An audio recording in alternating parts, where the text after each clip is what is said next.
The fluorescent lights of Sterling Dynamics' executive boardroom cast sharp shadows across mahogany, and Thaddeus Jerome Hayes stood at the head of the table in a charcoal suit that cost more than 3 months of his former salary.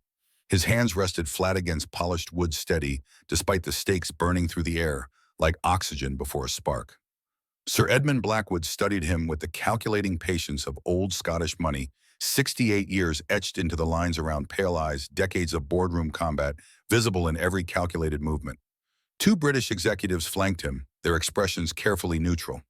Across the table, Madame Celeste Rousseau adjusted her Hermes scarf with fingers that had signed billion-euro contracts without trembling, and beside her sat advisors whose French-tailored suits probably cost what Thaddeus used to make in a week. The merger documents lay spread between them like a battlefield map. $1.2 billion hung in the balance, and every person in this room except Thaddeus believed they understood the terrain. Thaddeus drew breath and let French flow from his throat with the precise cadence of someone who'd learned it not from textbooks, but from late nights in embassy backrooms where mistranslating a single word could collapse treaties. Monsieur Blackwood, Madame Rousseau, permettez-moi de clarifier la position de Sterling Dynamics concernant la structure de gouvernance post-fusion. Sir Blackwood's eyebrows lifted a fraction. Madame Rousseau leaned forward, and something shifted in her expression that might have been surprise or might have been the first stirring of respect. Thaddeus continued switching to German as he addressed Rousseau's legal team about patent protections, his accent carrying the northern precision he'd absorbed during 3 years stationed in Berlin. Die Schutzbestimmungen für geistiges Eigentum wurden speziell entwickelt, sowohl britische als auch kontinentaleuropäische Standards zu erfüllen. The German advisors exchanged glances. One of them nodded. Back to French, this time directed at Madame Rousseau, with the formal register that honored her family's 4 generations of luxury goods empire. Votre famille a bâti Rousseau Capital sur des partenariats durables, pas sur des transactions rapides. Sterling Dynamics partage cette philosophie. Madame Rousseau's lips curved into something that wasn't quite a smile, but carried more weight than one.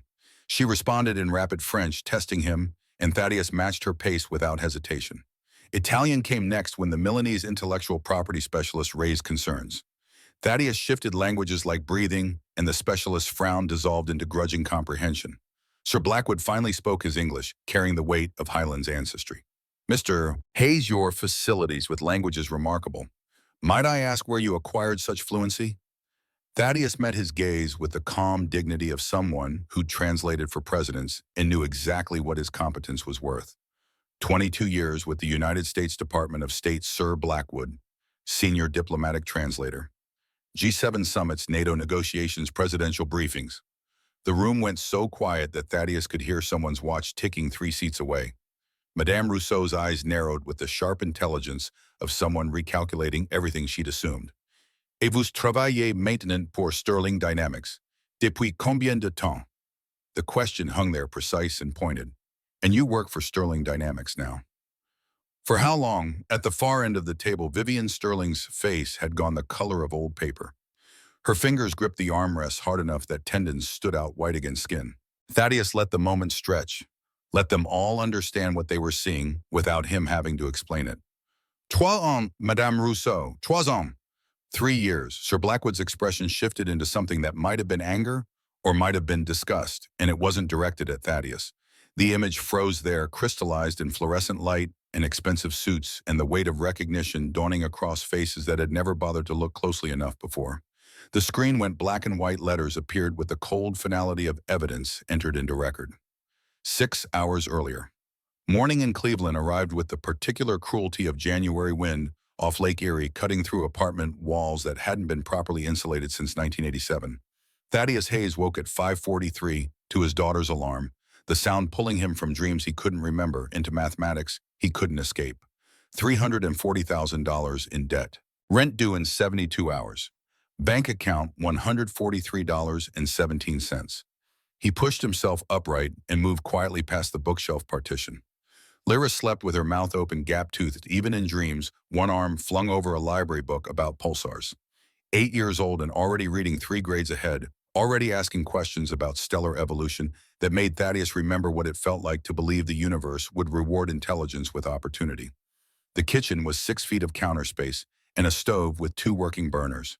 Thaddeus filled the coffee maker with yesterday's grounds, stretching them one more day, and opened the refrigerator.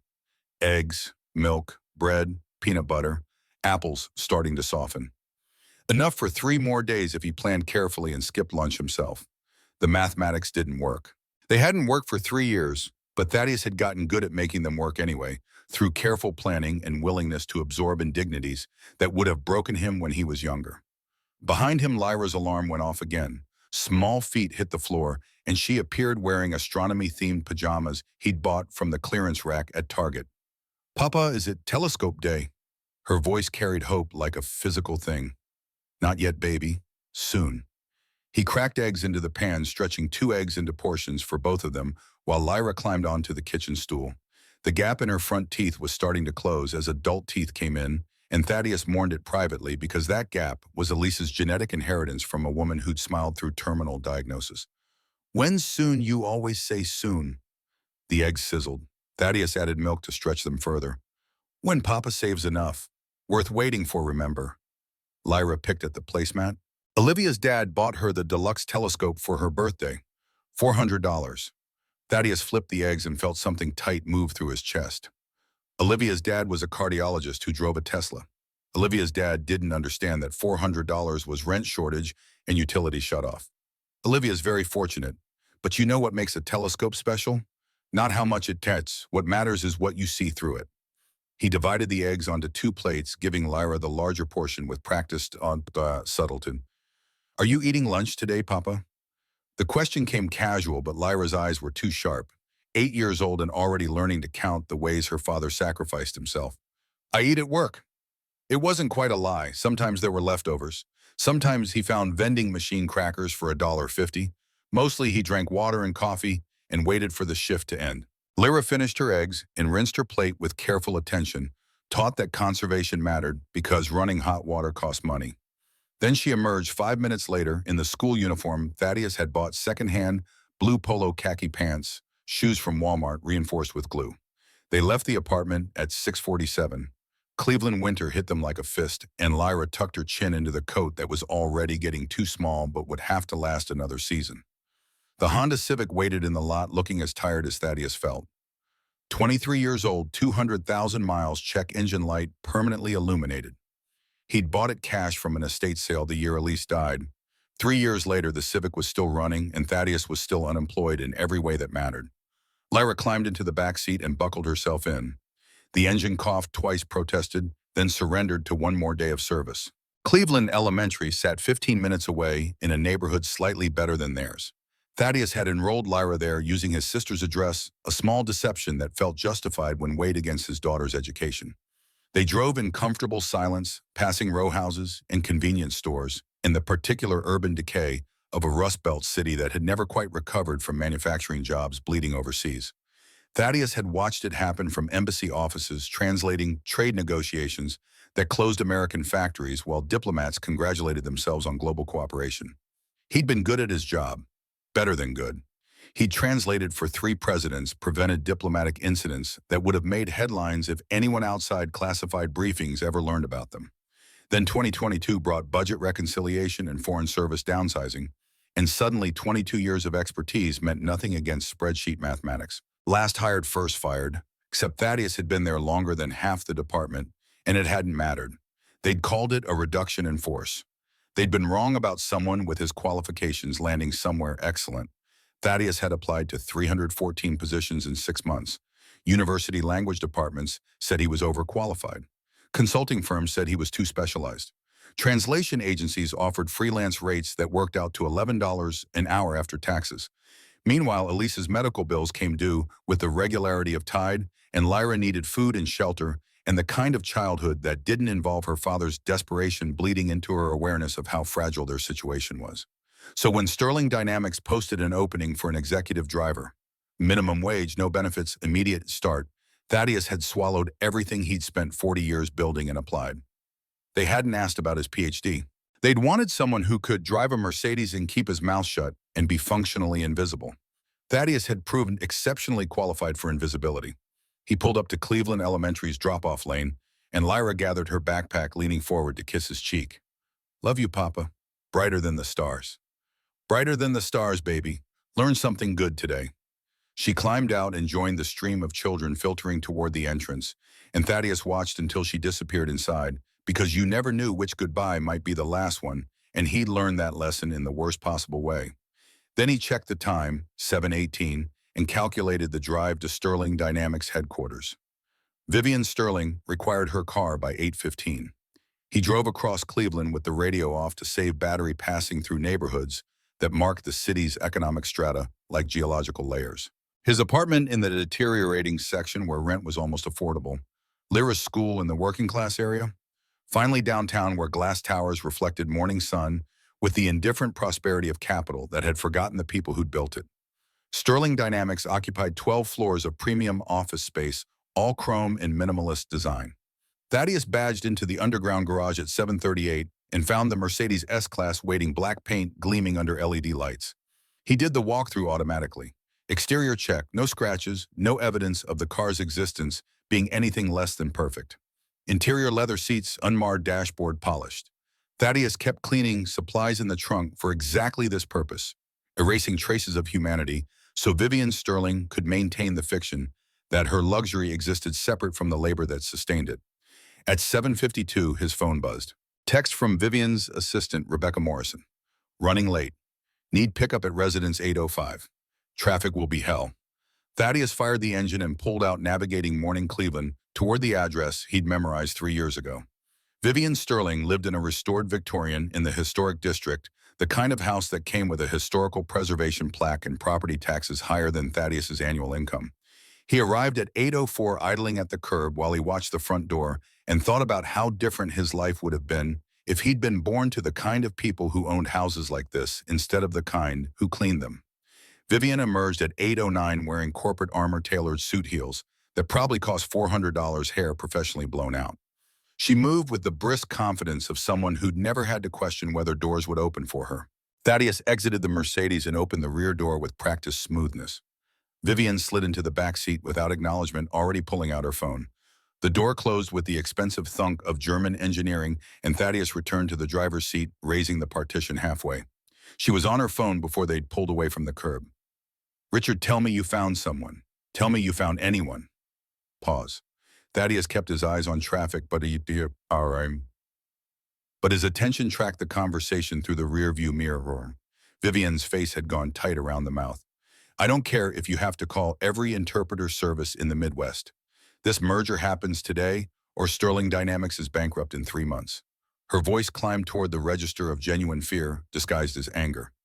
The Blackwood delegation lands in 90 minutes. Rousseau's team is already in the building. We need French, German, and Italian fluency, or this entire deal collapses. Thaddeus merged onto the highway, keeping the Mercedes steady, while behind him Vivian Sterling discovered what it felt like when systems you relied on failed at critical moments. What do you mean all 3 services are booked? The answer was apparently unsatisfying, because Vivian made a sound of pure frustration and ended the call immediately, dialing another number. Susan, I need you to tell me you have a solution. Blackwood Rousseau is in 2 hours and we have no translator. Thaddeus navigated around a semi-truck while he listened to his employer panic over a problem he could solve in 30 seconds if she'd ever bothered to learn anything about the man who drove her car. Everyone's booked because apparently there's some EU summit happening and they cleared out every qualified translator in the region.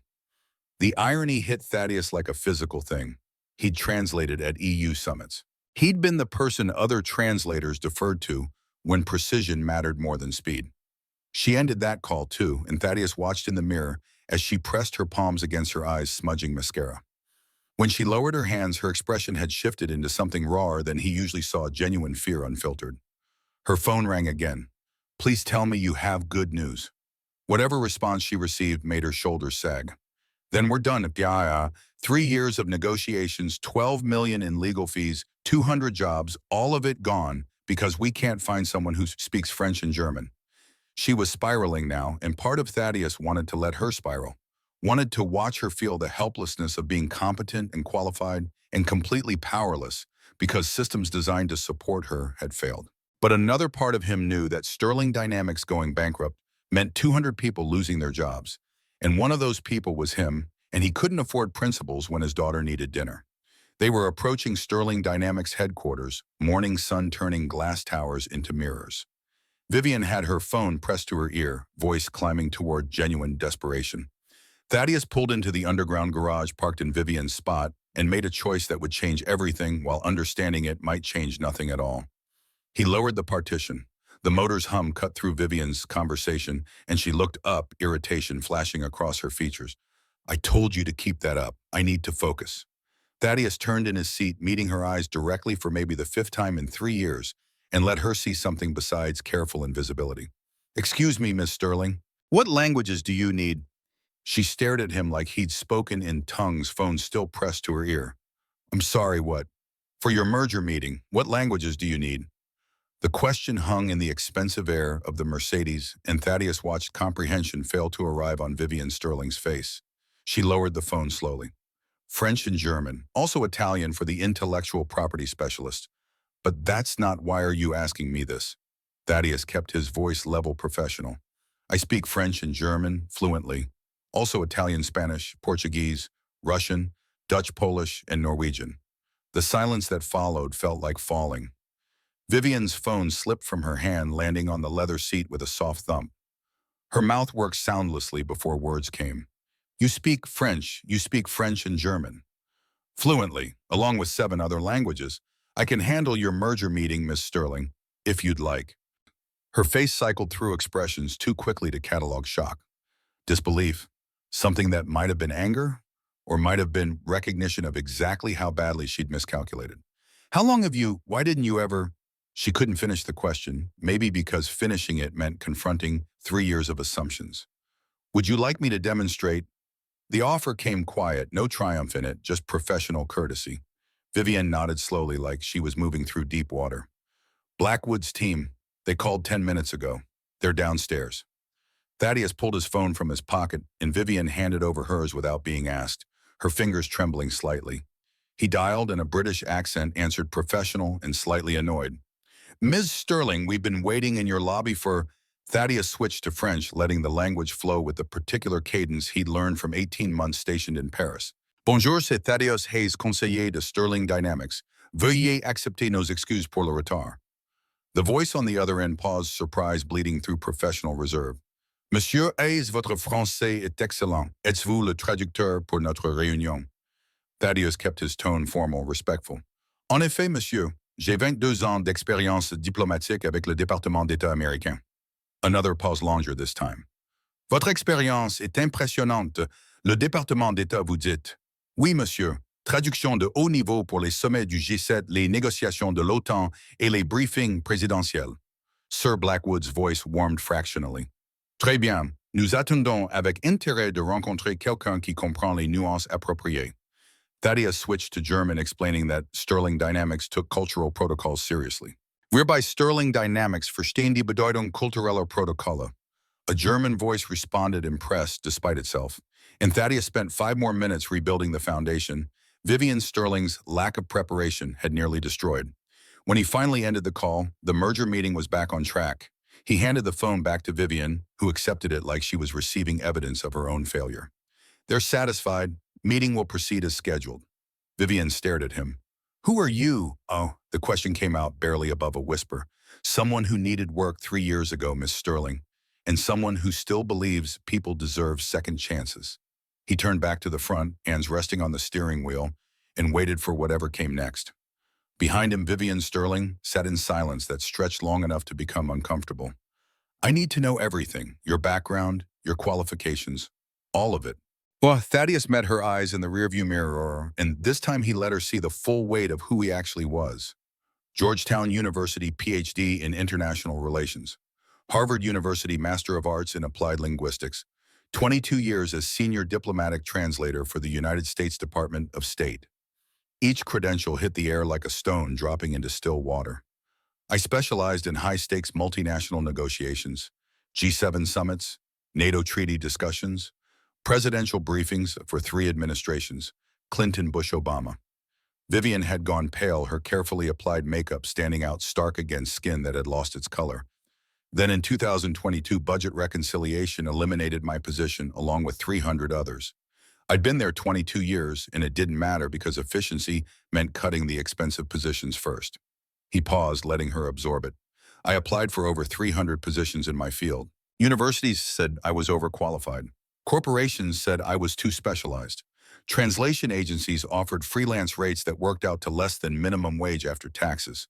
Vivian's hands were shaking now. My wife had just died. Pancreatic cancer. The medical bills are substantial. My daughter needed stability, food, shelter. Thaddeus's voice stayed level factual. Sterling Dynamics needed a driver. I needed a paycheck. The mathematics worked even if the dignity didn't. Silence filled the Mercedes like something physical. Outside the tinted windows, the garage's fluorescent lights hummed. Inside, Vivian Sterling was finally seeing the man who'd been invisible to her for 3 years. Your merger meeting is in 40 minutes, Mr. Sterling. We should go upstairs. But neither of them moved. In the enclosed space of the car, 3 years of careful invisibility and determined blindness hung between them like smoke. His phone buzzed again. Text from Lyra's school, automated reminder about the science fair next month. $20 entry fee. Vivian noticed him checking the screen. Is that your daughter? School notification. She's 8. Science fair coming up. She wants to present on stellar evolution. The information landed strange in the space between them, this tiny glimpse of Thaddeus's actual life intruding on the professional distance they'd maintained. 8 years old. That means she was 4 when her mother died, 5 when I got fired. She doesn't remember me as anything except someone struggling to keep us afloat. Vivian closed her eyes, and when she opened them again, something had changed in her expression. Thaddeus, may I call you that? You've been calling me Hayes for 3 years. Thaddeus is fine. I need you to help me save my company, and then I need you to help me understand how I spent 3 years not seeing what was right in front of me. Thaddeus considered the offer weighted against 3 years of humiliation and dismissal, weighted against Lyra's science fair fee and the rent due in 72 hours, and the medical debt that would follow him to his grave. Let's save your company first, Ms. Sterling. The rest we can figure out later. He opened his door, moved around to hers, opened it with the same professional courtesy he'd shown every morning for 3 years. Vivian stepped out, and for the first time since he'd started working for her, she looked at him. Really looked at him and seemed to recognize that she was seeing a human being instead of a service. Thank you. The words came awkward, unpracticed. Thaddeus nodded once, acknowledging the attempt, even if it didn't erase anything that had come before.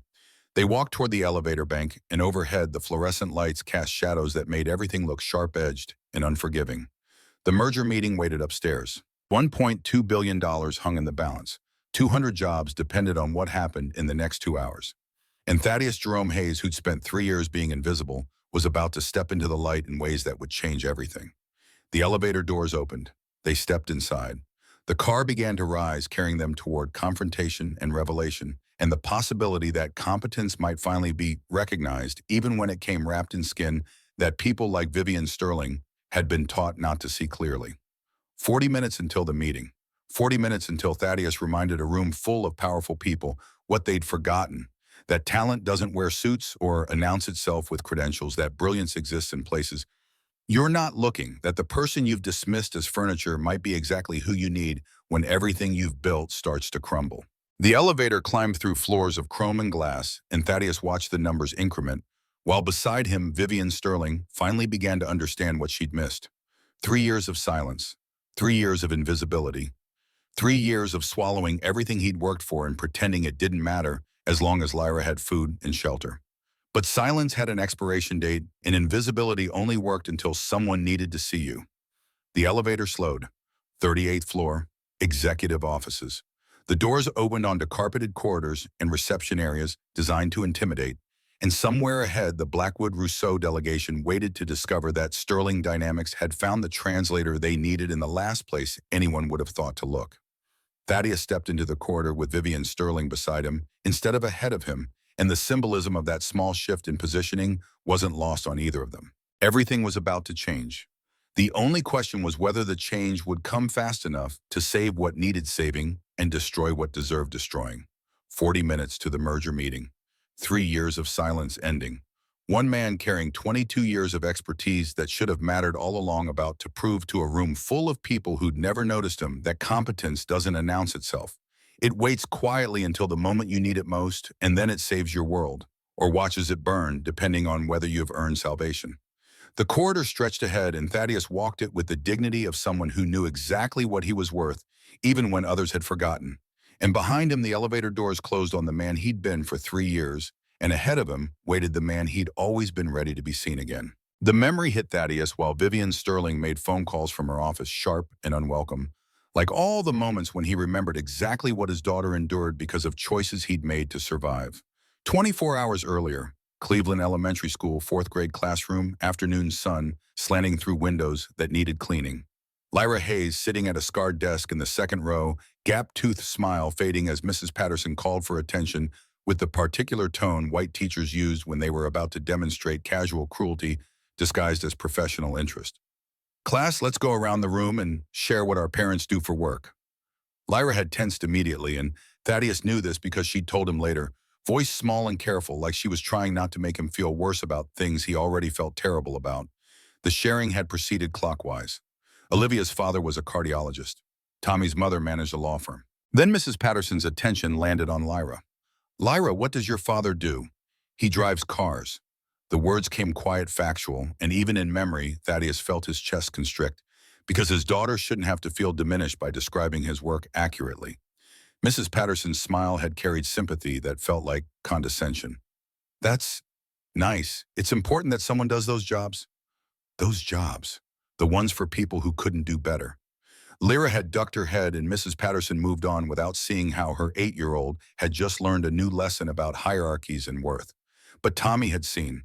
Tommy, whose father owned 3 car dealerships and who'd inherited his father's casual assumption of superiority. My dad says drivers don't need to be smart, just need to know how to follow directions. Laughter rippled through the classroom, thoughtless in the way children's cruelty usually was. Mrs. Patterson offered a weak correction about respecting all professions, but the damage was done, and Lyra spent the rest of the day silent, which was worse than tears because it meant she was learning to swallow hurt the way Thaddeus had taught her through example. That evening, still yesterday, still before everything changed, she'd come home and gone straight to her room. When Thaddeus found her an hour later, she was crying into her astronomy book. Papa, am I smart? The question had broken something in him that he'd been carefully keeping intact for 3 years. Thaddeus gathered her into his lap, despite her getting too big for it. You're brilliant, baby. The smartest person I know. Then why does everyone treat you like you're small? 8 years old, and already she'd identified the core mechanism of how power worked. Thaddeus held her tighter, feeling the weight of every choice that had led to this moment. Sometimes people can't see what's right in front of them, but that doesn't change what's actually there. When are you coming home, Papa? The question confused him until he understood she meant the man he used to be, the version of her father who matched the credentials in the photo she'd found, once Thaddeus in a suit standing behind a president. Soon, I promise. Your dreams are brighter than the stars remember. But what about yours? He hadn't had an answer for that. His dreams had died with Elise and gotten buried under medical debt. Now standing in Sterling Dynamics' executive corridor, while Vivian made frantic calls behind closed doors, Thaddeus felt that conversation burning through him. Lyra deserved better than watching her father diminish himself for minimum wage. She deserved to see that competence mattered, that the world rewarded merit instead of punishing it. The door to Vivian's office opened, and she emerged looking rattled. Behind her trailed Simone Morrison, her executive assistant, whose dark skin and careful professionalism marked her as someone else who'd learned to navigate Sterling Dynamics by making herself indispensable while absorbing indignities. Simone's eyes widened when she saw Thaddeus standing in the corridor instead of downstairs in the car. Simone, this is Thaddeus Hayes, our new Senior Vice President of International Relations. The title hung in the air like a gauntlet thrown, and Simone's professional mask slipped enough to show genuine shock. I'm sorry, what? Vivian's voice carried authority stretched thin over desperation. Mr. Hayes will be handling all interpretation for the Blackwood-Rousseau merger. He has extensive diplomatic experience. Simone's gaze traveled from Vivian to Thaddeus and back again, doing the mathematics, trying to understand how the man who'd driven Vivian's Mercedes for 3 years had suddenly acquired executive credentials. Sterling, the sentence died unfinished. He's a Georgetown PhD who speaks 9 languages fluently. Vivian's words came clipped defensive, and Thaddeus recognized the tone of someone trying to convince herself as much as others. Simone turned to Thaddeus directly. Mr. Hayes, welcome to the executive team. If you need anything to prepare, I need a suit. This uniform isn't appropriate for boardroom negotiations. Simone nodded already, pulling out her phone. Executive shop downstairs can outfit you. Navy suit, conservative tie. Perfect. Thank you, Miss Morrison. Thaddeus caught the flicker of surprise when he used her surname with the same courtesy he'd offer any colleague. Vivian checked her watch, hands trembling slightly. 28 minutes. The Blackwood team is in conference room A asking about cultural protocols and nobody knows how to answer. I'll handle it. Give me 15 minutes to change and I'll brief you before the meeting starts. 15 minutes later, Thaddeus stood before a mirror wearing a suit that fit like it had been tailored for him, navy wool that cost what he made in 2 weeks. The transformation was stark. Gone was the driver and company livery, replaced by someone who looked like they belonged in boardrooms where billion-dollar decisions got made. He returned to the 38th floor where Vivian waited outside conference room A, pacing with controlled panic. Better, Thaddeus straightened his cuffs. Ready when you are, Miss Sterling. They entered where 3 British executives examined Cleveland's skyline. The lead silver-haired man in his late 60s turned when they approached. Sir Edmund Blackwood, I presume? Thaddeus Hayes, Sterling Dynamics International Relations. We spoke earlier in French. Sir Edmund's handshake was firm, assessing. Mr. Hayes, your credentials are impressive. State Department, Ms. Sterling mentioned. 22 years. Diplomatic translation at the highest levels. I'm familiar with both British and French business protocols. They spent 10 minutes discussing protocols while Vivian watched with an expression between relief and discomfort, like she was grateful for his competence but struggling with how completely she'd misjudged its existence. When the British team stepped out, Vivian turned to Thaddeus with questions crowding behind her eyes. How did you know all that? 2 years stationed at the London Embassy, trade negotiations, cultural diplomacy. Each detail landed like evidence in a trial. Her phone buzzed and color drained from her face. The board wants an emergency meeting before the merger. They have concerns about your qualifications. Of course they did. Institutional racism didn't announce itself with slurs. It hid behind concerns about qualifications and cultural fit. Then let's address their concerns. The boardroom was chrome and glass in expensive minimalism. 8 executives sat around the table, expressions ranging from skeptical to openly hostile. Vivian took the head with Thaddeus standing beside her. Gentlemen, this is Thaddeus Hayes, who will be leading our interpretation services. Marcus Hendricks, Executive Vice President, leaned forward with aggressive posture. Ms. Sterling, where exactly did you find Mr. Hayes? Vivian hesitated, and Thaddeus saved her the trouble. I've been with Sterling Dynamics for 3 years, Mr. Hendricks. Operations Department. The euphemism landed soft, but everyone understood what operations meant. Hendricks' smile sharpened. Operations, I see. And your qualifications for high-stakes international negotiations? Thaddeus kept his voice level, factual. Georgetown University PhD in International Relations. Harvard University Master of Arts in Applied Linguistics. 22 years as Senior Diplomatic Translator with the United States Department of State. Silence carried the weight of assumptions colliding with information that didn't fit preconceived categories. David Carter, Chief Financial Officer, found his voice first. State Department credentials are impressive, but this merger involves highly technical language. I negotiated the 2019 Tokyo Trade Framework that established current U.S.-European patent protection standards. I mediated the Rousseau-Eurobank dispute in 20. I'm intimately familiar with both the legal terminology and cultural sensitivities surrounding intellectual property in cross-continental mergers. Hendricks shifted tactics. This isn't about past achievements. This is about whether you understand specific cultural nuances. Sir Edmund Blackwood's family business was established in 1947, built on post-war Scottish manufacturing values that prioritize long-term partnerships over quarterly profits. Madame Rousseau comes from 4 generations of luxury goods empire. She values direct communication within French formal registers. The key is balancing British formality with French efficiency. I've mediated exactly this kind of cross-cultural tension for 2 decades. Any other concerns? Dead silence answered him. Susan Walsh glanced at her notes, then at Thaddeus, with embarrassment creeping into her expression. I apologize, Mr. Hayes. We should have trusted Miss Sterling's judgment. The apology came too easy, surface-level acknowledgement, without examining what produced the assumptions. Thaddeus accepted it because fighting every battle would leave no energy for the war. Vivian found her voice steel underneath corporate smoothness. Mr. Hayes will also be promoted to Chief Cultural Officer effective immediately. Salary $220,000 annually plus equity package. The number hit like a physical thing. Hendricks opened his mouth to object, caught Vivian's expression, and closed it again. When they filed out, Hendricks approached privately. Hayes, I was wrong to question you. Completely wrong. Thaddeus shook the offered hand. We all make assumptions, Mr. Hendricks. What matters is what we do after we recognize them. Alone in the boardroom, Vivian sank into a chair and pressed her palms against her eyes. I don't understand how I didn't see it. 3 years, your application listed everything. Thaddeus sat across from her. You saw what you expected to see, Ms. Sterling. Someone who needed a driving job probably wasn't qualified for anything else. The mind fills in gaps with assumptions. That's not an excuse. No, it's an explanation. The question is what you do with it now. Vivian lowered her hands, eyes carrying something raw. I want to help you expose this. Fix it, however deep it goes. Thaddeus had learned not to trust sudden conversions that came from self-interest disguised as conscience. Let's survive the merger first. Then we can discuss systemic reform. His phone buzzed.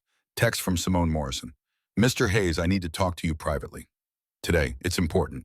The Blackwood-Rousseau merger consumed 2 hours of flawless diplomatic maneuvering. Sir Edmund Blackwood and Madame Rousseau signed the partnership agreement with visible satisfaction, and afterward both shook Thaddeus's hand with respect that came from professionals recognizing excellence. Mr. Hayes, your facility with negotiation is exceptional. We'd be honored if you'd consider consulting for our Mumbai operations. Madame Rousseau's offer came in French, and Thaddeus responded in kind, while watching Vivian's face register exactly how valuable the man she'd been paying $16 an hour actually was.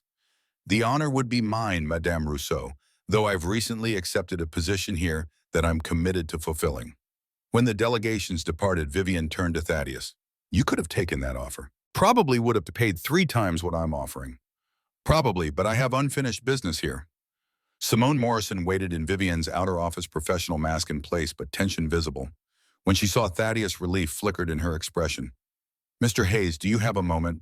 They found privacy in an empty conference room, and when Simone closed the door, her careful composure cracked. How long have you been documenting? The question came without preamble. 3 years, every incident, dates, witnesses, exact quotes where possible. Simone laughed, bitter and sharp. I've been collecting for 4. Since the first time Vivian's father called me articulate, like he was surprised I could form complete sentences. She pulled a folder from her bag and slid it across the table. 23 HR complaints buried by COO Rutherford Harrington. Pay gap analysis showing Black employees earn 31% less for identical roles. Promotion records proving 0. Black employees have risen above supervisor level in 28 years. Emails from Victoria's father containing explicit racial hiring policies from 1997. Thaddeus opened the folder, scanning documents that confirmed what he'd suspected. Sterling Dynamics' racism wasn't individual failure. It was institutional design spanning nearly 3 decades. How far back does this go? 1997, I found a memo from the founder outlining what he called operational efficiency through appropriate demographic alignment, code for keeping minorities in service positions. Thaddeus felt cold certainty settling through him. This was about a company built on exploitation maintained through systematic discrimination for 28 years. I have contacts at the Department of Justice Civil Rights Division. If we file a pattern or practice complaint, they'll fight us. Harrington has lawyers. We'll be destroyed. Simone's voice carried the weight of someone who'd watched others try to fight systems designed to crush resistance. Thaddeus met her eyes. Then we make sure the evidence is so overwhelming they can't fight. We document everything. We build a case so airtight that fighting becomes more expensive than settling. You're talking about going to war with your employer. I'm talking about justice for 127 families who've been systematically robbed for 28 years, including ours. Simone studied him, weighing risks against righteous anger. All right, but we do this carefully. Harrington's dangerous when threatened. The warning came with perfect timing because 3 hours later, Rutherford Harrington proved exactly how dangerous he could be. The summons to Harrington's office arrived via email, professional and cold. Thaddeus went alone and found Sterling Dynamics' chief operating officer waiting behind a desk that probably cost more than 6 months of his driver's salary. Harrington was 58, silver-haired, with the particular kind of corporate power that came from 3 decades protecting the wealthy from consequences. Mr. Hayes, congratulations on your promotion. Quite the advancement. Thaddeus sat recognizing the game. Harrington wanted him to feel grateful, vulnerable to the suggestion that what had been given could be taken away. Thank you, Mr. Harrington. I wanted to discuss your future here. I think we can find ways to make your position even more beneficial. A folder slid across the desk. Thaddeus opened it to find a non-disclosure agreement paired with a cashier's check for $500,000. What is this? Harrington's smile carried the warmth of a shark circling wounded prey. Compensation for any workplace misunderstandings you might have experienced. In exchange, you agree not to pursue legal action or discuss your employment circumstances externally. Workplace misunderstandings. Employment circumstances, language designed to sanitize racism into something manageable, buyable, dismissible. Thaddeus looked at the check. $500,000 meant medical debt erased Lyra's education, secured financial stability he hadn't felt since before Elise got sick. This is generous, Mr. Harrington. We value your discretion, Mr. Hayes, and your daughter's future. Medical school's expensive, I understand. The implicit threat landed like a fist. Harrington had researched him, knew about Lyra, was making clear that refusing meant choosing principle over his daughter's security. Thaddeus closed the folder. How many other people did you pay to stay quiet? Harrington's expression didn't change, but something flickered behind his eyes. I'm offering you your daughter's future, Mr. Hayes. Consider carefully. Thaddeus stood, leaving the folder and check on the desk. My dignity is not for sale, Mr. Harrington, and neither is justice for the 127 families whose wages your company has stolen through systematic discrimination spanning 28 years. The number landed with precision, and Harrington's face shifted from confidence towards something harder. You're making a mistake. No, I'm making a choice. See you at work tomorrow. Thaddeus left with $500,000 unclaimed behind him, and his phone was buzzing before he reached the elevator. Simone's text carried urgency. Harrington just called legal. He's preparing to fight. We need to move faster. The elevator descended while Thaddeus calculated how long they had before Harrington moved from threats to action. Not long, maybe days. They needed federal protection before Sterling Dynamics could bury evidence. He made the call from his car, sitting in the parking garage, where 12 hours earlier he'd still been invisible. Agent Naomi Reeves, Department of Justice Civil Rights Division. Naomi, it's Thaddeus Hayes. I need to file a pattern or practice discrimination complaint. Silence stretched long enough that Thaddeus wondered if the connection had dropped. Thaddeus, I thought you were what happened. Long story, short version. I have documentation of 28 years systematic racial discrimination affecting 127 employees across 3 states. Wage theft totaling approximately $4.2 million. Buried HR complaints. Explicit hiring policies designed to maintain racial hierarchies since 1997. Jesus, Thaddeus, that's federal jurisdiction. But you need to understand they'll fight this. So do we. I've got an ally inside with 4 years of documentation. We have emails, pay records, testimony. This case is airtight if we move fast. Naomi's pause carried the weight of someone calculating political implications against moral imperatives. All right, send me everything you have. I'll start preliminary review. But Thaddeus, be careful. If they suspect you're gathering evidence, they'll retaliate. They already tried. Offered me $500,000 to sign an NDA and disappear. Did you take it? Thaddeus thought about Lyra asking when he was coming home about the version of himself he wanted his daughter to see. No, some things are more important than money. He ended the call and sat in fluorescent half-light, feeling the weight of choices made and consequences coming. Tomorrow Harrington would escalate. Tomorrow the battle would begin in earnest. His phone buzzed with a text from Lyra's school. Reminder about the science fair entry fee due next week, $20.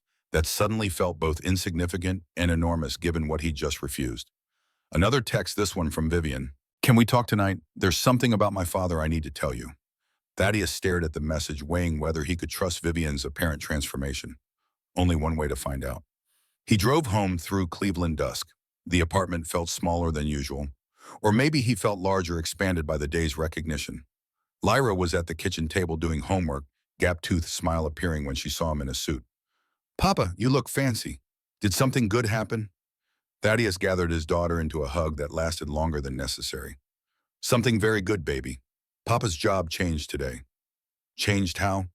Remember when you asked about my important suit tomorrow? Papa gets to wear it every day. And maybe soon we won't have to worry about money being tight anymore. Lyra pulled back to study his face with 8-year-old intensity. Does this mean you're coming home, like the real you?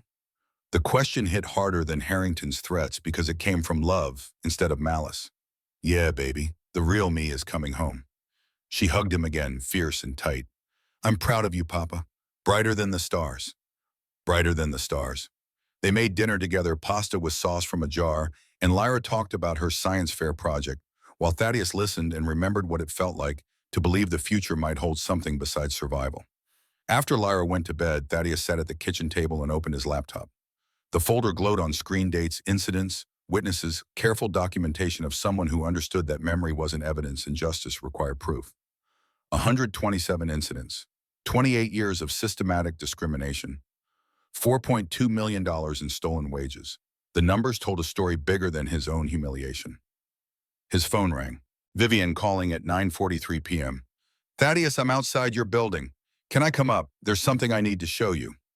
Against better judgment, Thaddeus buzzed her in and waited by the door while the CEO of Sterling Dynamics climbed stairs that smelled like decades of other people's cooking. She stood in his doorway, looking diminished by the contrast between her designer clothes and his secondhand furniture. I found my father's files, the ones explaining how he built Sterling Dynamics. Thaddeus, it's worse than you know. She handed him a folder containing documents that made his 3 years look like amateur hour. 1997 memo outlining racial hiring quotas. Email chains discussing how to maintain operational efficiency through discriminatory promotion practices. Pay scales explicitly calibrated to ensure minorities earned less for identical work.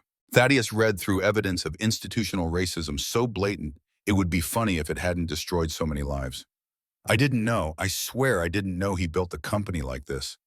Ignorance isn't innocence, Ms. Sterling. I know, but I want to help you dismantle it. All of it. My father's legacy, Harrington's protection system, every policy that's allowed this to continue for 28 years. Thaddeus studied her face, searching for manipulation and finding what looked like genuine shame. Why, what changed in 12 hours? Vivian's laugh was bitter. I saw a photograph, you standing behind President Obama at a G7 summit. You looked like someone who mattered.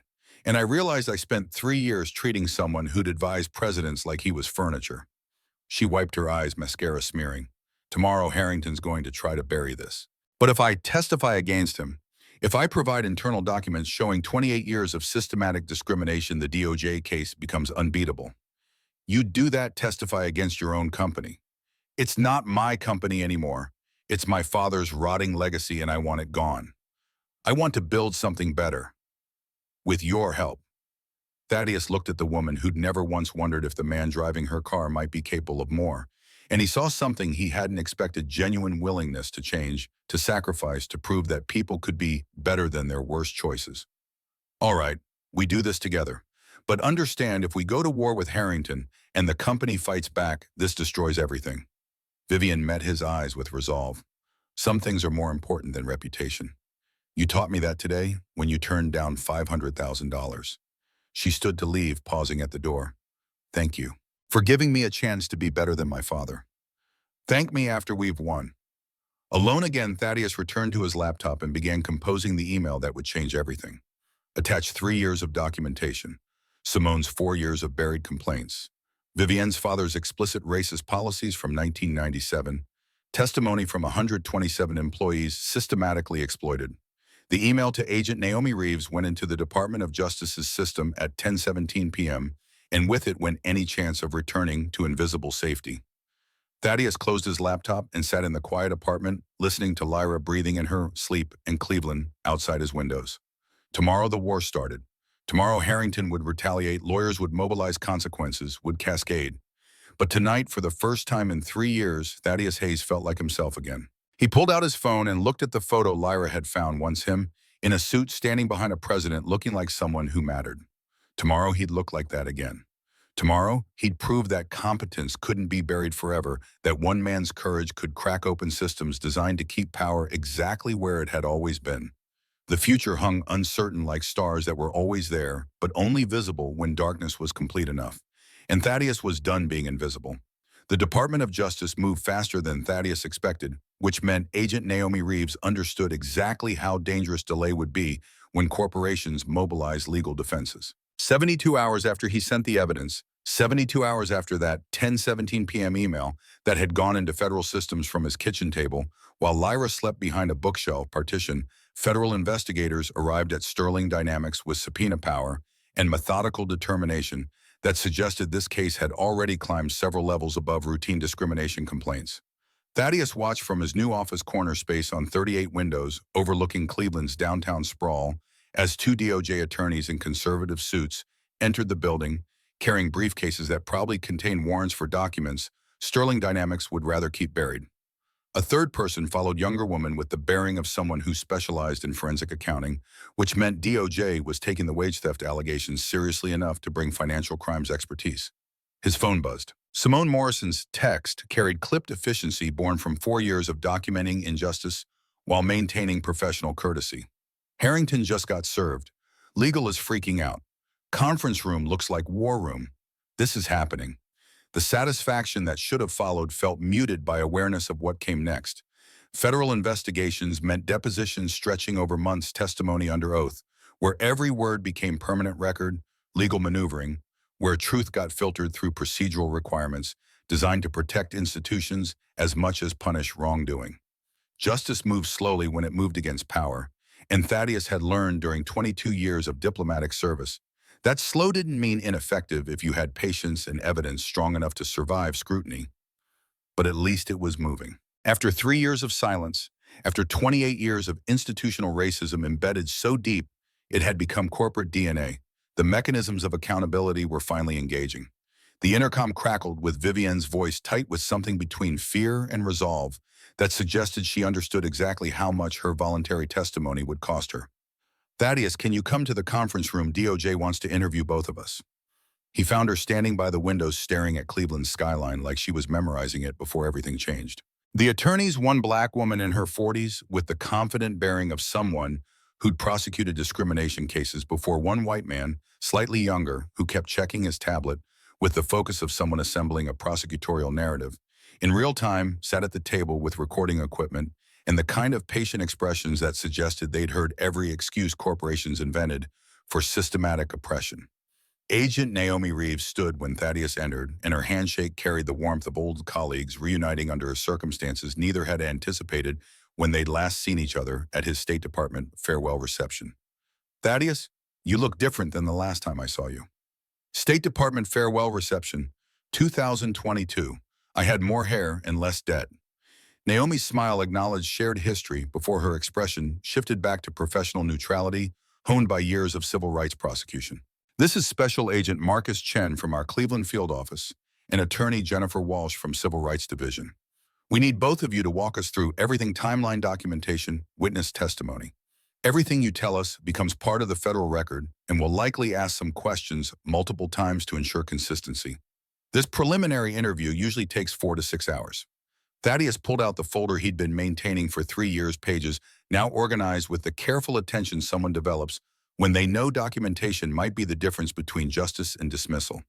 Each incident cataloged with date, time, witnesses, exact quotes where possible. Each example of pay disparity backed by documentation Simone had collected from HR systems. Each pattern of promotion denial supported by statistics showing 0 black employees above supervisor level despite decades of operation. Vivienne added her father's files, hands trembling as she handed over evidence that would destroy the legacy she'd inherited: the 1990 memo outlining racial hiring quotas, email chains discussing operational efficiency through demographic alignment, pay scales explicitly calibrated to ensure minorities earned less for identical work, internal documents that proved beyond reasonable doubt that Sterling Dynamics hadn't stumbled into discrimination through unconscious bias, but had designed it deliberately and maintained it systematically for 28 years. The next 4 hours dissolved into the particular tedium of legal process questions about dates and witnesses, clarifications about company structure and reporting hierarchies, confirmation that yes, the emails were authentic, and no, there weren't extenuating circumstances that would transform explicit racism into something more palatable. Jennifer Walsh took notes with the steady rhythm of someone who'd heard these stories before but never stopped being affected by the human cost behind the statistics. Thaddeus walked them through his employment history with the precision of someone who'd learned to make facts irrefutable because claims of competence weren't enough when your skin marked you as suspect. "I applied to Sterling Dynamics on March 14, 2022. My resume listed Georgetown PhD in International Relations, Harvard Masters in Applied Linguistics, 22 years of State Department experience, including senior diplomatic translator positions. I was hired as executive driver at $16 per hour with no benefits package. The position was classified as independent contractor to avoid employment protections. Jennifer Walsh made notes expression carefully neutral in the way prosecutors cultivate when they want witnesses to continue talking without feeling judged. And the person who conducted your interview, did they acknowledge your qualifications at any point during the hiring process? The interview lasted 6 minutes. Rutherford Harrington, Chief Operating Officer, asked if I had a clean driving record and reliable transportation to ensure availability for early morning pickups. Nothing about education, language skills, or professional experience. When I attempted to mention my State Department background, he interrupted to say the position didn't require that kind of expertise. Did he explain what expertise the position did require? Punctuality, discretion, and what he called understanding your role. Looking back, I understand that phrase meant accepting invisibility as job requirement. The name Harrington landed in the room with Waite, and Thaddeus watched Naomi exchange glances with Marcus Chen that suggested the COO was already on their radar through channels Thaddeus didn't have access to. Pattern or practice investigations usually started with tips from current employees, which meant someone else at Sterling Dynamics had already contacted DOJ before Thaddeus sent his email. Vivian's testimony came harder, each admission costing something visible, as she dismantled her father's reputation piece by piece, while simultaneously accepting culpability for perpetuating what she'd inherited without examination. My father founded Sterling Dynamics in 1996. The 1997 memo outlining demographic alignment was his policy established within the company's first year of operation. He believed he told me once that certain positions required certain kinds of people to maintain what he called operational efficiency. Jennifer Walsh's pen moved across legal pad with steady rhythm, capturing words that would become evidence in federal prosecution.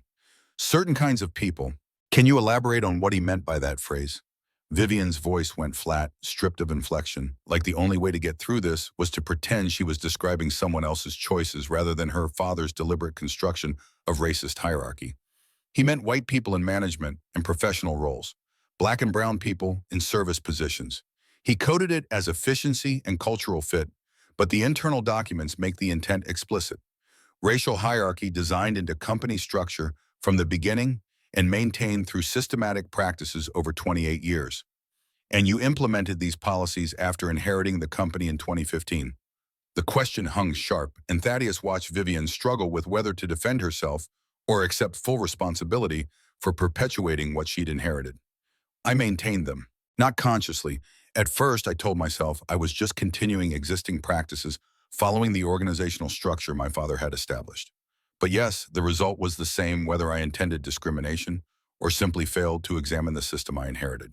28 years of systematic discrimination affecting 127 documented employees and likely more whose cases weren't formally recorded. Why are you testifying against your own company, Ms. Sterling? You understand this testimony will likely result in significant financial penalties, federal monitoring, and potentially criminal charges for executives involved in maintaining these practices. Vivian looked at Thaddeus, and something in her expression suggested the answer involved more than legal strategy or damage control. Because I spent 3 years employing one of the most qualified diplomats in the country as my driver, and never once wondered if he might be capable of more. That kind of blindness doesn't happen accidentally. It requires institutional support spanning nearly 3 decades, cultural reinforcement through hiring and promotion practices, and people like me who benefit from hierarchies we refuse to examine. I'm testifying because I want to dismantle what my father built and what I maintain through willful ignorance. The admission settled into the record like stone, permanent and costly.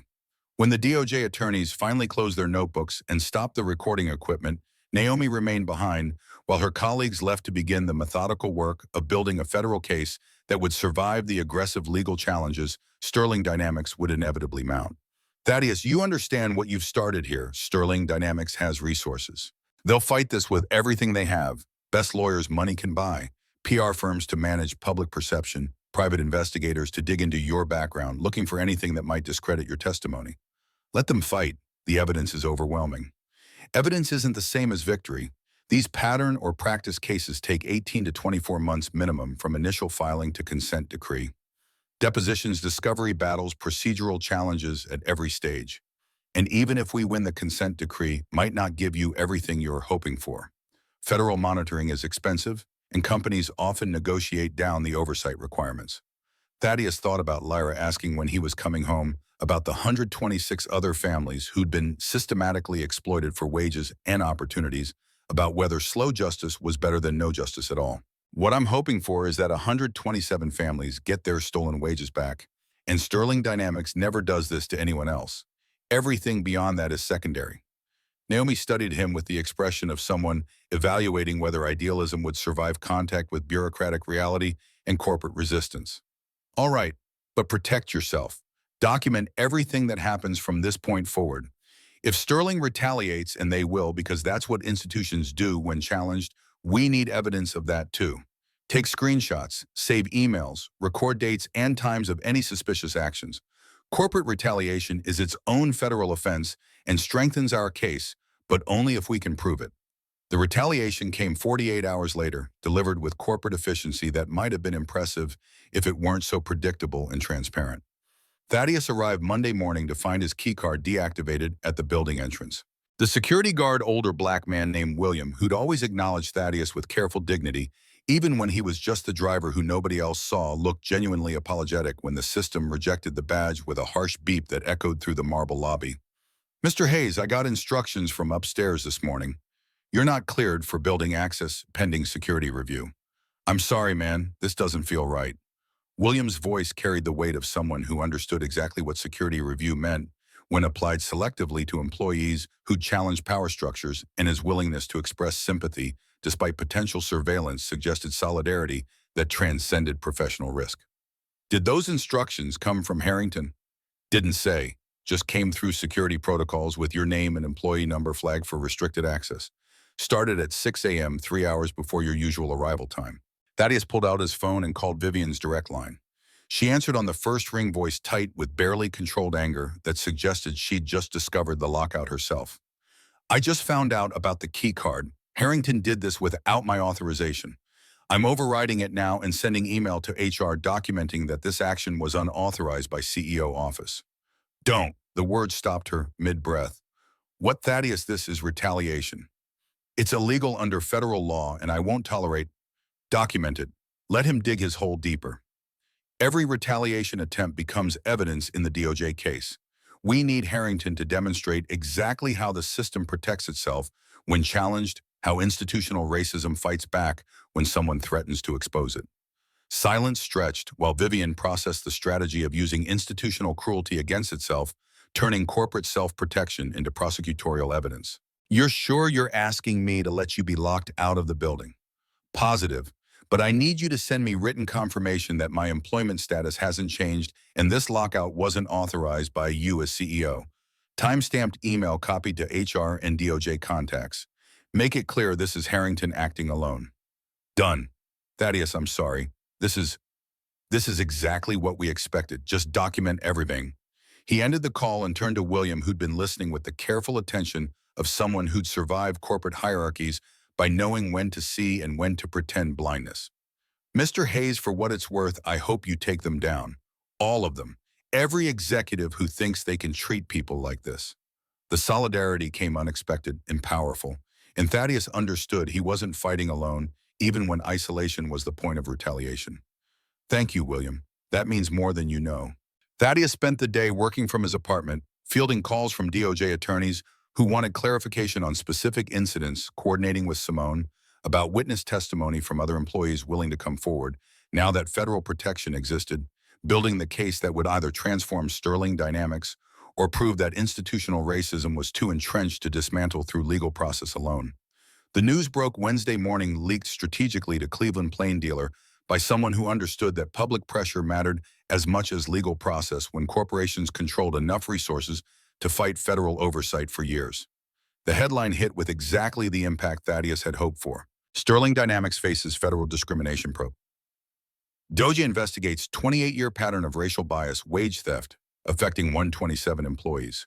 The article detailed everything: the 1997 memo establishing racial hiring quotas, the buried HR complaints documenting systematic discrimination, the pay gap analysis showing black employees earned 31% less for identical roles, Thaddeus' own experience being hired as driver despite PhD credentials that should have qualified him for executive positions. By noon, the story had been picked up by national media, and by evening, Sterling Dynamics' stock had dropped 12%, while social media erupted with hashtags demanding accountability and calling for boycotts of companies that maintained racist employment practices. Vivian called at 6 p.m., her voice raw in ways that suggested she'd been crying or screaming, or both, while watching her father's legacy and her own complicity get dissected across every news platform. Harrington's gone. The board forced him to resign effective immediately. They're calling it mutual agreement, but legal counsel made clear he either resigned or got fired with cause, and resignation protects his pension. Thaddeus felt satisfaction cut with awareness that one executive resigning didn't dismantle 28 years of institutional culture embedded in every policy and practice. What about the others? The CFO who enabled pay discrimination, the VPs who buried complaints. Carter's taking early retirement. Susan Walsh is on probation with mandatory bias training. Marcus Hendricks came to me this morning and offered his resignation.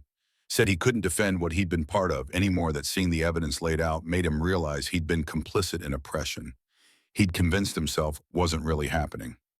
The dominoes were falling, systems of protection crumbling under the weight of evidence too overwhelming to dismiss and public attention too intense to deflect.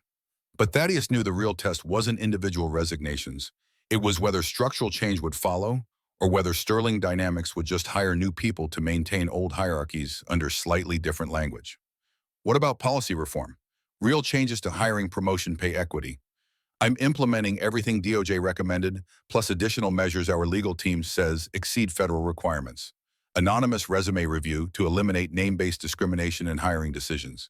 Pay transparency across all positions with quarterly audits to identify disparities before they become patterns. Third-party bias consultants conducting quarterly reviews of promotion decisions. And I'm stepping down as CEO.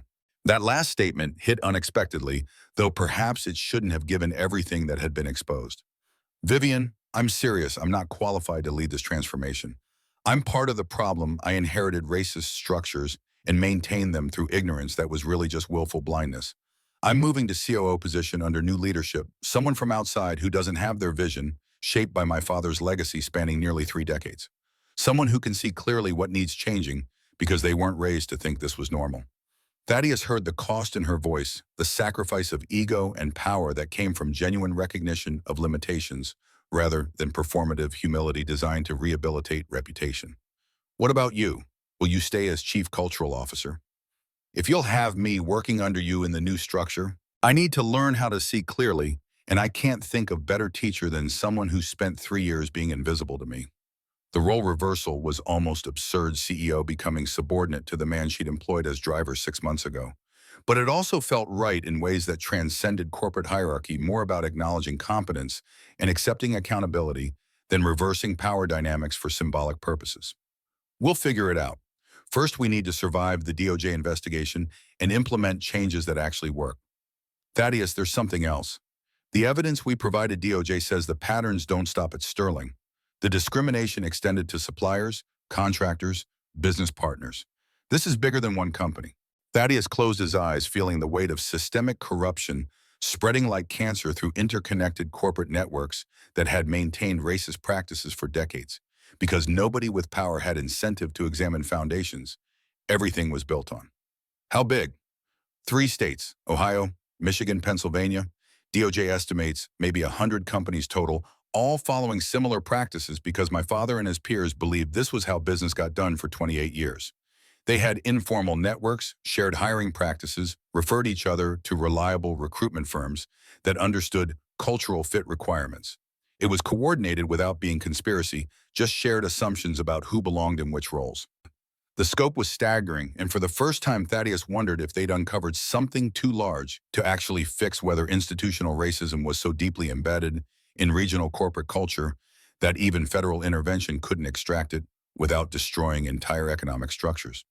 But then he thought about Lyra asking if she was smart about the 126 other families who'd been told through action, if not words, that they weren't worth what they were owed, about whether dismantling rotten systems was worth the chaos that followed.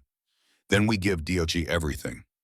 Every connection, every pattern, every piece of evidence that shows this wasn't isolated failure, but coordinated exploitation maintained through informal networks that operated below the level of explicit conspiracy. That could take years, multiple investigations, hundreds of depositions, thousands of affected employees. Then it takes years, Justice delayed isn't justice denied if the delay comes from thoroughness rather than obstruction. We do this right or we don't do it at all. Vivian laughed bitter sound at acknowledging the irony. You sound like a lawyer. I sound like someone who's spent 52 years watching systems protect themselves and finally has chance to crack them open.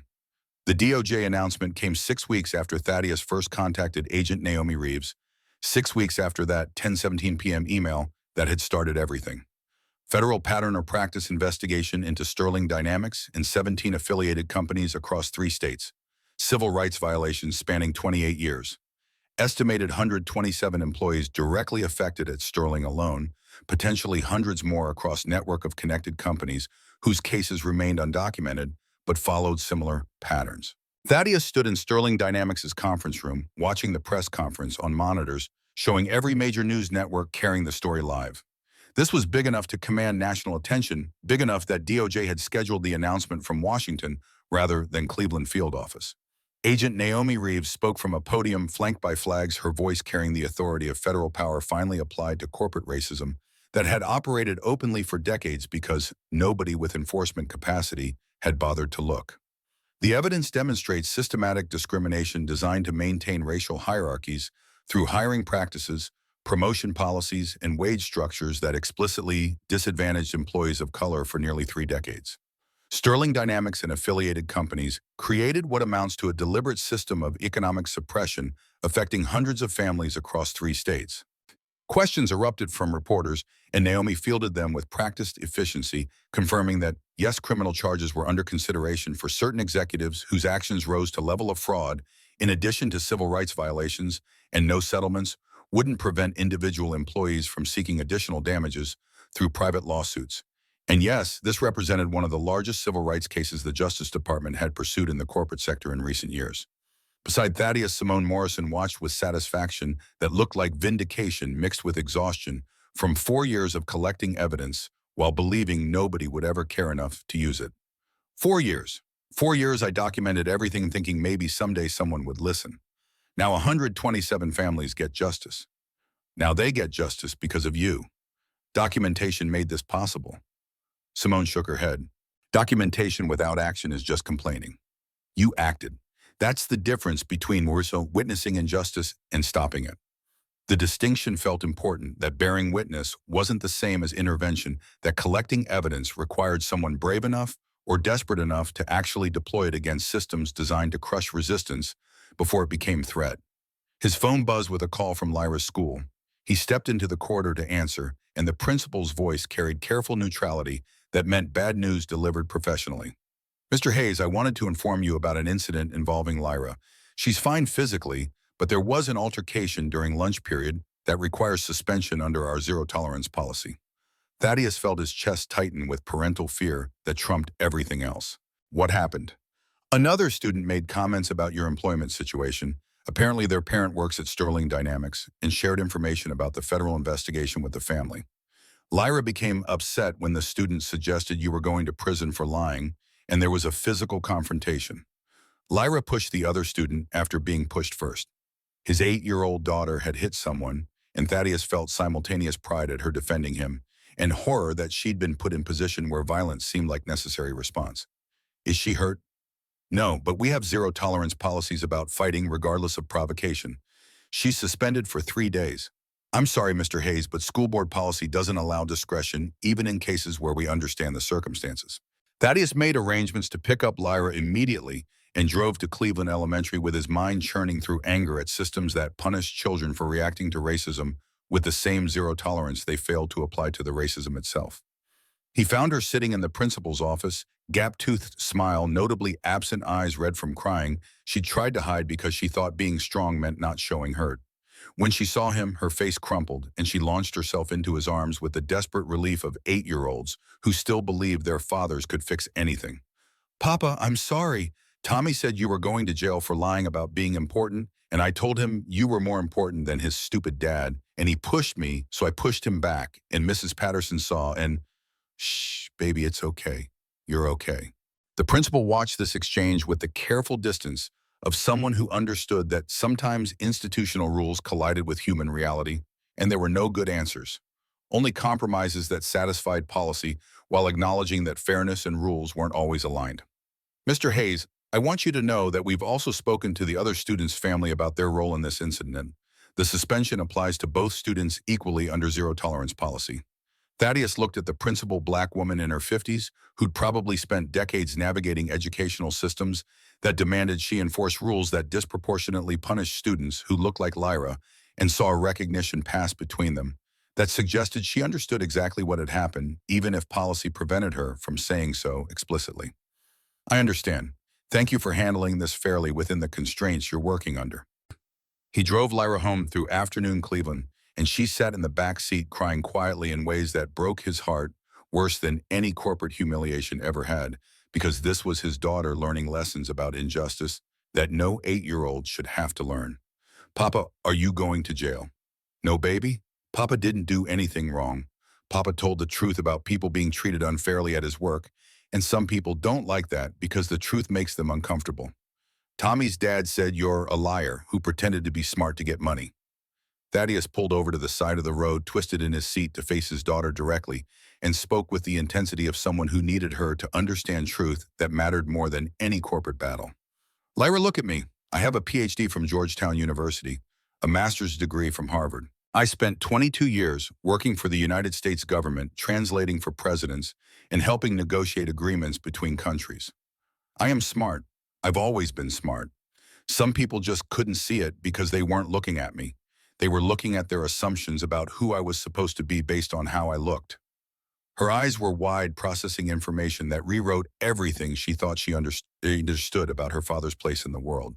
So why were you driving cars if you're so smart? Because sometimes life doesn't go the way we plan. Sometimes we lose jobs even when we're good at them. Sometimes we have to do whatever work keeps our family safe while we figure out the next step. There's no shame in honest work, baby, but there's also no shame in being more than what people assume you are. Are you the next step now, the real you? Thaddeus felt something crack open in his chest where he'd been storing 3 years of diminishment and careful invisibility. Yeah, the real me is here now, and I promise you won't have to defend me at school anymore because everyone's going to know exactly who your father is. She hugged him fierce and tight, and Thaddeus held his daughter in a parked car on a Cleveland side street, while around them the world continued spinning toward whatever justice or chaos came next. The federal consent decree arrived 8 months after Thaddeus first contacted DOJ, 8 months of depositions and discovery battles and legal maneuvering that transformed evidence into enforceable remedies. Sterling Dynamics and 17 affiliated companies agreed to 7-year federal monitoring mandatory bias training for all employees at supervisor level and above independent oversight of hiring and promotion decisions, and $4.2 million in back pay distributed to 127 documented employees whose wages had been systematically suppressed through discriminatory pay scales. Thaddeus received his portion, $43,000, representing 3 years of wage theft, calculated from the difference between what he'd been paid and what someone with his qualifications should have earned in comparable position. He put it directly into a college fund for Lyra that would ensure she never had to wonder if education mattered when the world kept trying to teach her otherwise. The money felt like vindication and insult simultaneously, because no amount of back pay erased 3 years of humiliation or proved that systems had truly changed rather than just temporarily adjusting under federal pressure that would eventually ease. But the consent decree also required Sterling Dynamics to create a cultural intelligence division with annual budget of $8 million, and Vivian offered Thaddeus the opportunity to build something that might actually prevent future exploitation rather than just punishing past discrimination. I want you to hire 20 specialists, people who understand how institutional discrimination works and how to dismantle it. Full authority to audit any department, challenge any policy report directly to me and the federal monitor. Build something that makes executives uncomfortable by forcing them to examine assumptions they'd rather leave unchallenged. Thaddeus accepted and spent the next 6 months building something unprecedented in corporate America, a division whose entire function was identifying and dismantling racist structures that had been normalized through decades of operation. He hired former civil rights attorneys, organizational psychologists who specialized in bias data analysts who could identify discriminatory patterns in hiring and promotion statistics, and former employees from other companies who'd experienced discrimination and understood how it operated below the surface of official policies. The ripple effects spread wider than Sterling Dynamics alone. 12 other corporations adopted similar oversight structures after watching federal scrutiny nearly destroy Sterling's reputation and market value. Universities started questioning why their translation departments had no black faculty, despite centuries of multilingual African-American intellectual tradition. Government agencies began examining their own hiring practices with uncomfortable awareness that diplomatic services shouldn't be 90% white when global relationships required cultural fluency and understanding of diverse perspectives. Thaddeus became a reluctant spokesperson for corporate reform, giving interviews he'd rather avoid, and keynote speeches at conferences, where audiences looked at him like he was simultaneously hero and threat to comfortable assumptions about meritocracy. He spoke at 23 different events across 6 months: HR conferences, diversity summits, university symposiums, corporate leadership retreats, where executives paid thousands of dollars to hear how to avoid becoming the next Sterling Dynamics. He always returned to the same core message, refined through repetition, but never losing its edge. Talent doesn't announce itself with credentials or expensive suits. Brilliance exists in places you're not looking, doing work you've decided doesn't require intelligence because you've categorized certain roles as beneath the kind of competence that matters. The question isn't whether qualified people exist in unexpected positions, it's whether you're brave enough to examine why you're surprised when you finally notice them. Ask yourself what assumptions allowed you to believe that the person serving your coffee or driving your car or cleaning your office couldn't possibly be more capable than the role they've been forced into by circumstances you never bothered to understand. The Cleveland Plain Dealer profiled him 8 months after the investigation concluded. Full-feature story with photos showing Thaddeus in his office, surrounded by policy documents and statistical analyses of hiring patterns. From driver to diplomat, one man's fight against corporate racism. The story detailed everything his State Department career translating for 3 presidents, the budget cuts that had eliminated his position, 3 years of invisibility working as driver while maintaining PhD-level expertise. Nobody asked about the merger meeting that had changed everything, the federal case that exposed systematic exploitation spanning nearly 3 decades. The reporter asked what victory felt like, and Thaddeus thought carefully about how to answer honestly without diminishing what had been accomplished, while acknowledging how much remained undone. It feels incomplete.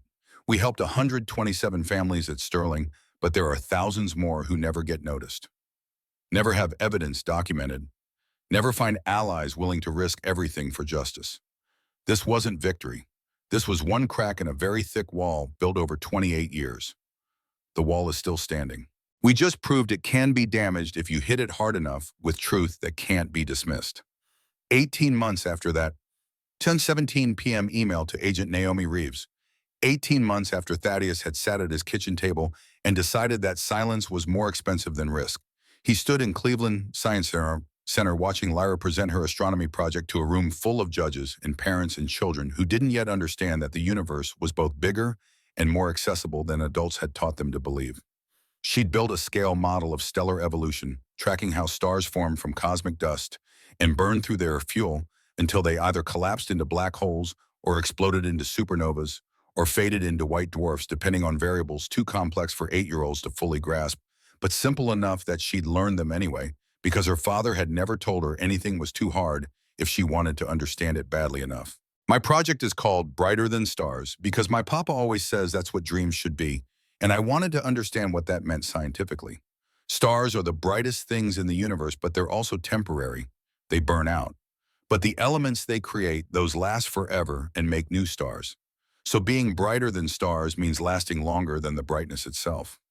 Her gap-toothed smile had closed completely now, adult teeth filling the space that had been Elisa's genetic inheritance, and Thaddeus mourned the loss while celebrating the growth that made loss inevitable and necessary. The judges awarded her first place, and when they put the ribbon around her neck, Lyra looked directly at Thaddeus with pride that made every humiliation of the past 3 years worthwhile, because this was what he'd been protecting. Not his own dignity, which could be recovered, but his daughter's belief that competence mattered and intelligence would be recognized eventually if you refused to pretend you were less capable than you were. Afterward, in the reception area where proud parents gathered around science displays and refreshment tables, Vivian Sterling approached with the careful diffidence of someone who knew she'd earned skepticism and was still learning how to exist without the armor of unquestioned authority. She's brilliant, just like her father. She's brilliant like herself. I just gave her permission to believe it and space to develop it. Vivian smiled, and Thaddeus noticed she looked different, less polished, more human, wearing business casual instead of corporate armor that signaled power through expensive tailoring. The Hayes Sterling Scholarship Fund hit 89 recipients this year. MIT, Stanford, Johns Hopkins, Caltech. Kids who wouldn't have afforded college without support, many of them children of the 127 families affected by Sterling's discrimination. The fund had been Vivian's idea, built from her personal wealth rather than corporate budgets, designed to prove that transformation required sacrifice of privilege, not just acknowledgement of harm. 89 lives changed. That's real impact. It's not enough to undo 28 years of oppression, but it's something. It's a start. Simone Morrison joined them, carrying the satisfaction of someone who'd watched institutional change happen through sustained pressure rather than spontaneous conscience. The Cultural Intelligence Division just finished auditing Sterling's Michigan operations, found pay disparities affecting 17 employees, all getting corrected immediately with back pay. 17 more lives improved through systems finely designed to notice exploitation rather than enable it. Thaddeus added the number to his mental tally of small victories that might eventually accumulate into transformation if people stayed vigilant after federal monitoring ended. His phone buzzed with a text from Agent Naomi Reeves. Final DOJ report published today. Sterling Dynamics case being used as model for pattern or practice investigations nationwide. Regional offices requesting briefings on investigative methodology. You started something bigger than one company. They stood together, former CEO and former driver and executive assistant, who documented everything, watching Lyra demonstrate how massive stars collapsed into black holes while around them, parents and children moved through ordinary evening, completely unaware that the world was changing in ways both massive and incremental, that justice sometimes arrived slowly but could still arrive if people refused to accept that invisibility was permanent. Lyra waved him over to the telescope setup where children were viewing Jupiter's moons through institutional equipment. He joined her at the eyepiece, helping her adjust focus. "Can you see them, Papa?" "Yeah, 4 of them, just like you said." She pulled back from the telescope and tilted her head to stare at Cleveland's light-polluted sky, where stars were mostly invisible, but present nonetheless. They walked toward the exit together, Lyra's first-place ribbon still around her neck, and she asked the question she'd been asking since she was old enough to understand that her father looked at the sky differently than other people. "What do you see when you look up, Papa?" Thaddeus followed her gaze toward heavens, obscured by urban glow, and thought about how to answer honestly. "I see possibility. I see everything that's possible when people stop assuming limitations and start recognizing potential. I see the future being brighter than people who tried to make us small ever imagined it could be." The Science Center began closing, families filtering toward exits. Lyra collected her project materials, moved through the world with confidence that came from never being taught she should doubt her capabilities. They walked to the parking lot under Cleveland night sky. Thaddeus drove now in a car he owned, outright paid for with settlement money that represented wages stolen and returned, and tomorrow he'd go to an office where his title matched his competence and his salary reflected value. Institutions had tried to deny for 3 years. It wasn't perfect. Systems hadn't been dismantled completely, just forced to acknowledge their own corruption, spanning 28 years, and implement reforms that might or might not survive once federal oversight ended in 7 years. Racism hadn't been eliminated, just made more expensive and harder to hide behind policies that looked neutral on paper while maintaining discrimination in practice. But it was progress, and progress mattered when the alternative was accepting that nothing ever changed and that competence would stay invisible forever. Because that was easier than examining why certain kinds of talent only became visible when crisis made invisibility impossible to maintain. Lyra climbed into this back seat, first-place ribbon still around her neck, already talking about next year's science fair and whether she could build a spectroscope to analyze starlight composition. Thaddeus started the engine and looked at his daughter in the rearview mirror, seeing Elisa's smile preserved in their child even after death tried to erase it. "Your mama would be so proud of you, baby." "She'd be proud of you too, Papa, for being brave enough to fight even when it was scary." The assessment landed with 8-year-old wisdom that cut through adult complexity toward essential truth. Elise would have been proud, would have told him to document everything and build cases, and refused to accept that competence could be permanently buried just because systems preferred to keep it invisible. Tomorrow, the Cultural Intelligence Division would audit Sterling's Pennsylvania operations. Next week, DOJ would announce expanded investigations into affiliated companies across the regional network. Next month, Thaddeus would keynote a conference about institutional racism attended by executives who still believed discrimination was individual failure rather than systemic design maintained for profit and convenience. The work continued because work always continued when you understood that justice wasn't destination, but process requiring constant attention and willingness to remain uncomfortable rather than accepting comfort built on other people's oppression.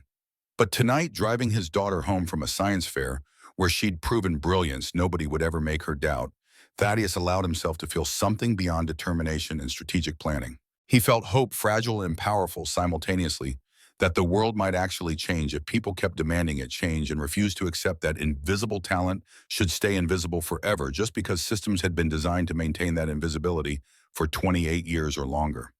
The stars were still up there behind the clouds, and city lights always had been. Always would be waiting for people brave enough to look past the glare toward what had always existed, but only became visible when you learned how to see clearly and refused to accept that darkness was permanent condition rather than temporary obscurement. Brighter than the stars, Elise used to say when Lyra was too small to remember the words but old enough to feel the love behind them. Brighter than everything that tried to dim you. Thaddeus drove through Cleveland night, carrying his daughter toward tomorrow, and behind them, Sterling Dynamics continued its monitored transformation, and around them, systems slowly acknowledged that competence had always existed in places they'd refused to look because looking would have required examining assumptions that made exploitation possible. And ahead, the future waited uncertain but possible, dimming by clouds of institutional resistance, but brilliant underneath if you knew how to see past the glare, exactly as bright as people decided it would be, through choices made today rather than promises deferred to tomorrow that might never come. The end wasn't really ending, but transition into whatever came next, and that felt right, because justice wasn't moment, but process, and change wasn't destination, but direction, and hope wasn't certainty, but commitment to believing that better was possible, even when evidence suggested otherwise. Because without that belief, nothing ever changed, and invisibility became permanent, and talent stayed hidden forever in places nobody bothered to look. So Thaddeus drove home with his daughter and her first-place ribbon and her dreams of building spectroscopes. And tomorrow he'd go back to work building systems that noticed talent before crisis made invisibility impossible. And the day after that, he'd testify at another deposition, and the day after that, he'd review another audit, revealing another 17 employees whose wages had been suppressed. And through all of it, he'd remember that one man's courage to stop being invisible had cracked open a wall built over 28 years. And if one crack was possible, then maybe more were too. And if more cracks were possible, then maybe eventually the wall would fall. And if the wall fell, then maybe the people it had been designed to keep invisible could finally be seen for who they'd always been: brilliant and capable and worthy of recognition that should never have required crisis to arrive. The stars waited above Cleveland, and Thaddeus drove toward home, and the future stretched ahead like stellar evolution, burning bright, creating elements that would outlast the burning itself, transforming temporary brilliance into permanent legacy that would make new stars possible long after the original light faded. And that finally felt like enough.